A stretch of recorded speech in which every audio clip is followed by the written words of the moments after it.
चलो देखो एक्सरसाइज 8 उदाहरण नंबर 2। ठीक है, सवाल बोल रहा है कि यदि कोण बी और कोण क्यू ऐसे न्यून कोण है, मतलब बी और क्यू क्या है, दोनों न्यून कोण है। न्यून कोण मतलब 90 से कम। न्यून कोण उसी को बोलते हैं ना जो 90 से कम हो, और दोनों ही न्यून कोण है, मतलब दोनों 90 से कम है। ऐसे न्यून कोण हो कि साइन बी बराबर साइन क्यू, इस प्रकार है कि साइन बी और साइन क्यू के बराबर है, तो सिद्ध करना है कि कोण बी और कोण क्यू आपस में बराबर है।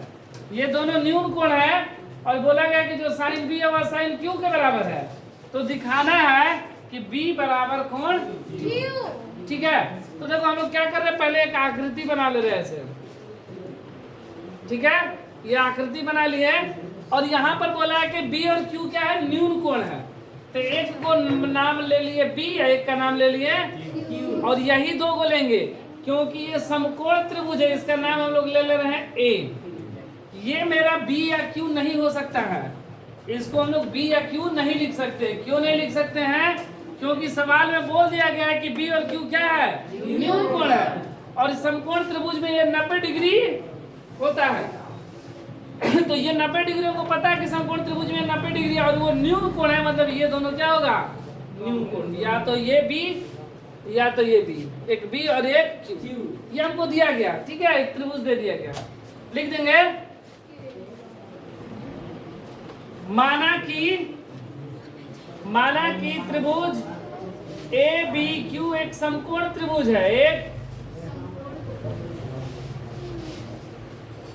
समकोण ना, समकोण है, त्रिभुज एबीसी एक समकोण है, जिसमें कोण ए बराबर 90 डिग्री तथा कोण बी तथा कोण क्यू न्यून कोण है, न्यून कोण है। ठीक है, ये न्यून कोण है। अब देखो क्या है कि अगर फिर हमको क्या बोला गया है, क्या दिया गया है कि साइन बी बराबर साइन क्यू, ये कहां से तो दिया है, साइन बी बराबर साइन क्यू दिया गया है।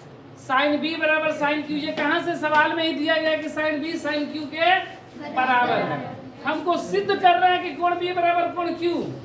ठीक है, तो देखो साइन थीटा बराबर होता क्या है, साइन थीटा बराबर लाल बटा कक्का के हिसाब से क्या होगा, एल बटा के, लंब बटा कर्ण। देखो लाल बटा कक्का, एल बाई के, लंब बटा में कर्ण। ठीक है, लंब बटा में कर्ण।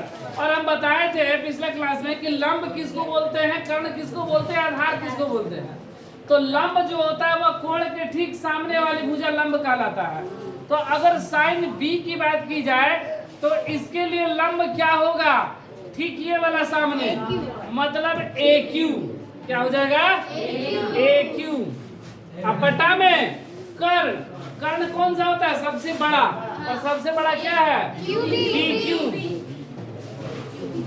बराबर साइन क्यू, ये क्यू है ना, और इसके लिए लंब क्या होगा, इसके लिए लंब इसके ठीक सामने वाला ए बी, लंब क्या होगा, ठीक सामने वाला ए बी। और कर्ण, कर्ण क्या होगा, ये सबसे बड़ा बी क्यू। ठीक है, ये हो गया ना। अब देखो ये और ये दोनों कैंसिल, क्या बचा, ए क्यू बराबर ए बी। अब देखो हम लोग पिछले क्लास में पढ़े थे कि अगर किसी त्रिभुज में अगर भुजा बराबर हो तो उसके सम्मुख कोण भी बराबर होते हैं। तो यहाँ पर देखो अगर ए क्यू बराबर है किसके, ए बी के, अगर ये दोनों भुजा बराबर तो दोनों कोण बराबर। हम लोग पढ़े थे ज्यामिति में पिछले क्लास में कि किसी त्रिभुज में अगर दो कोण बराबर हो, दो भुजा बराबर हो, तो उसके समूह कोण भी बराबर होते हैं। यहाँ पर लिख लेंगे, ज्यामिति से हम जानते हैं कि सम्मुख भुजा के बराबर भुजा के सम्मुख कोण, बराबर भुजा के सम्मुख कोण बराबर होते हैं, बराबर होते हैं। तो अगर भुजा बराबर तो कोण भी बराबर, इसलिए कोण B बराबर कोण Q, यही हमें सिद्ध करना था, सिद्ध हुआ।